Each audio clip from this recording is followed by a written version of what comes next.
বন্ধুরা, গরম তেলের মধ্যে ফোড়নটা দিয়ে নিচ্ছি। তেজপাতা, ছোটো এলাচ, সাদা জিরে। নমস্কার, ফিরে এলাম বং রাঁধুনি রান্নাঘরে আরও একটি নতুন পর্বে। ওই যে বন্ধুরা, মাছগুলো এনে রেখেছিলাম। সব মাছ তো একদিনে রান্না করিনি। বেলে মাছ, চিংড়ি মাছ করেছিলাম। আর আজকে এই মাছগুলো যখন করছি, সেই মাছগুলোর মধ্যে মাছের মাথাটা বাদ দিয়ে আমি এখানে মাছটা নিয়ে নেব। 4 পিস মাছ রান্না করছি, 2 পিস পেটি আর 2 পিস গাদার মাছ। এই মাছগুলো ভালো করে ভেজে তুলে নিচ্ছি। আর সেই ভাজা ভাজা তেলের মধ্যেই তেজপাতা, ছোটো এলাচ, দারচিনি, সাদা জিরে, লবঙ্গ সব কিছু ফোড়ন দিয়ে দিলাম। দিয়ে এবার এখানে দিচ্ছি কি, পেঁয়াজ ঘষে নিয়েছি। 1.5 খানা পেঁয়াজ ঘষে নিয়েছি, মিডিয়াম সাইজের পেঁয়াজ। পেঁয়াজটা ভাজা হয়ে গেলে এখানে দিয়ে দিতে হচ্ছে টমেটোটাও ভালো করে ভেজে নেব। এই টমেটোটা ভাজা হয়ে গেলে, টমেটো পেঁয়াজ একসঙ্গে ভাজা হয়ে গেলে ওর মধ্যে এই রেগুলার মশলা দিয়ে দেবো। কাশ্মীরি লঙ্কা, লঙ্কা, জিরে, ধনে, হলুদ। তার সঙ্গে দিয়ে দিচ্ছি টক দই, নুন দেওয়া ফাটানো টক দইটা এর মধ্যে দিয়ে ভালো করে সব মশলাগুলো একসঙ্গে মিশিয়ে নিচ্ছি।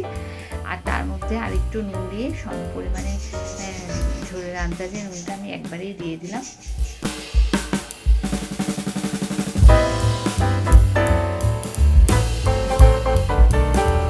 মশলাটা ওই ভাজা পেঁয়াজ টমেটোর মধ্যে দিয়ে দিতে হবে। দিয়ে দিয়েছি। এবার এখানে বন্ধুরা সব মশলাগুলো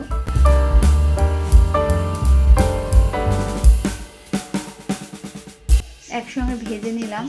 এই মশলাটা যখন ভাজা হয়ে গেছে, নাড়তে নাড়তে, তখন এবার ওই ভেজে রাখা মাছগুলো আগে থেকে তুলে রেখেছিলাম, যে মাছগুলো ভাজা, সেই মাছগুলো এখানে দিয়ে দিতে হবে। আমার ভিডিওটা অবশ্য সম্পূর্ণ দেখবেন। ভালো লাগলে প্রচুর প্রচুর শেয়ার করে লাইক করে দেবেন। আর নতুন বন্ধুরা সাবস্ক্রাইব করে পাশে থাকা বেল আইকনটি অল ক্লিক করে দেবেন, যাতে প্রত্যেক দিন নতুন নতুন নোটিফিকেশান পেয়ে যান সবার প্রথম। ভাজা মাছগুলোর ঝোলের মধ্যে দিয়ে দিচ্ছি। এটা ঝোল হবে না, এটা একদম মাখো মাখো গায়ে গায়ে হবে। মাছটা যাতে সেদ্ধ হয় এপিট ওপিট না উল্টে দিলাম। আর ঝোলটা যখন গায়ে গায়ে হয়ে গেছে,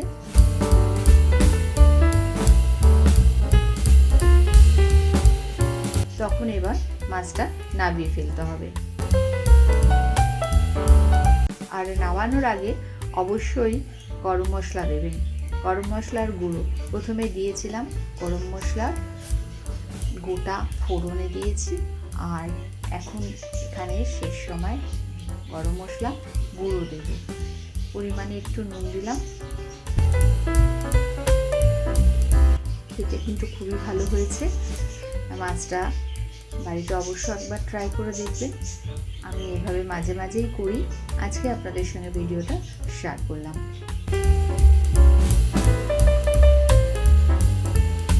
এখানে সামান্য ঘিও দেওয়া যেতে পারে, আমি ঘিটা একটুখানি দিয়ে নিলাম। আর যদি আবশ্যকতা নেই কোনো, যদি পছন্দ না করেন, না দিলেও এমন কিছু খারাপ হবে না।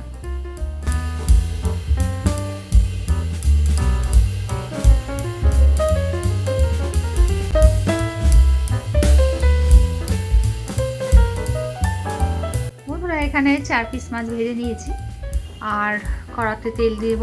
তেলটা গরম হবে। আর সেই গরম তেলের মধ্যে ওই যে প্রথমে ফোড়নটা দিতে হবে, সাদা জিরে আর তেজপাতা। ফোড়নটা ভাজা হয়ে গেছে, আমি আলুগুলো দিয়ে দিলাম। একটা আলুকে 4 টুকরো করেছি আমি, 2টো আলু মিডিয়াম সাইজের এখানে দিয়ে ভেজে নেব। আলু ভাজার সময় দিয়ে দিলাম নুনটা দিয়ে ভালো করে আলুটা ভেজে নিচ্ছি। আর আলুটা ভাজা হয়ে গেছে, দেখুন, একটু সাইড করে নেব। আলুটা উল্টে দিলাম, দিয়ে তেলটা বের করে নিয়ে ওই তেলের মধ্যে বরবটি দিলাম। বরবটিটা একটু ভালো করে ভেজে নেব। এবার আলু আর বরবটি সব একসাথে ভেজে নিয়ে ওখানে দিয়ে দিলাম আদা বাটাটা দিয়ে ভালো করে ভেজে নেব। আদার কাঁচা গন্ধটা যতক্ষণ না যায়, আদাটা দিয়ে ভেজে নেওয়ার পর ওখানে এবার দিয়ে দিচ্ছি একটু টমেটোটাও একটু ঘষে নিয়েছি। এই টমেটো বাটাটা দিয়ে ভালো করে ভেজে নেব একসাথে। আর এই আদা টমেটো দিয়ে ভালো করে ভেজে নিয়ে আলু বরবটিটা তুলে নিতে হবে। তার মধ্যে দিয়ে দিলাম একটুখানি হলুদ গুঁড়ো। আর এইবার এই ভেজে নেওয়া আলু আর বরবটি কড়াই থেকে তুলে অন্য একটা পাত্রে রেখে ওই তেলটা যে রয়েছে সেই তেলের মধ্যে দিয়ে দিলাম পেঁয়াজ।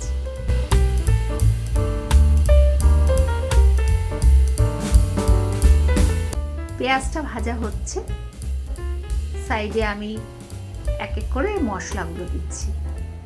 ধনের গুঁড়ো, জিরের গুঁড়ো, আর এখানে দিয়েছি গরম মশলা আর লাল লঙ্কার গুঁড়ো। এরপর ওই যে আলু আর বরবটিটা তুলে রেখেছিলাম তার মধ্যে দিয়ে আর পাত্র ধোয়া একটু জল দিয়ে মশলাটা ভালো করে মিশিয়ে নিয়ে ভালো করে কষিয়ে নেব। আগের যে রেসিপিটা আপনারা দেখলেন ওটা খুব রিচ, তাই এরকম একটা হালকা রেসিপিও করলাম। দুটো রেসিপি একসাথে আপনাদের জন্য আজকে শেয়ার করলাম। কোন রেসিপিটা বেশি ভালো হয়েছে আপনারা কমেন্টস করবেন, আর কোনটা খেতে ভালো হবে, স্বাস্থ্যকর, আপনাদের কোনটা ভালো লাগলো বেশি সেটা কিন্তু জানাবেন। এইবার আলুটা বরবটিটা তো সেদ্ধ হয়ে গেছে, ফুটছে ঝোল, তার মধ্যে ভাজা মাছগুলো দিয়ে দিলাম। ঝোলের পরিমাণে একটু নুন দিয়ে দিলাম। ব্যাস, আমার মাছের ঝোল রেডি। ওভেন অফ করে দিয়েছি। গরম গরম ভাতের সাথে এরকম একটা মাছের ঝোল পেলে এই গরমের সময় পুরো ভাত এক নিমিষেই শেষ হয়ে যাবে। আজ বন্ধুরা এই পর্যন্ত, ফিরে আসছি পরবর্তী ভিডিও নিয়ে। পরবর্তী সময় ভালো থাকবেন, সুস্থ থাকবেন, প্রচুর জল খাবেন, প্রত্যেক দিন কিছু অন্তত ফল খাওয়ার চেষ্টা করবেন।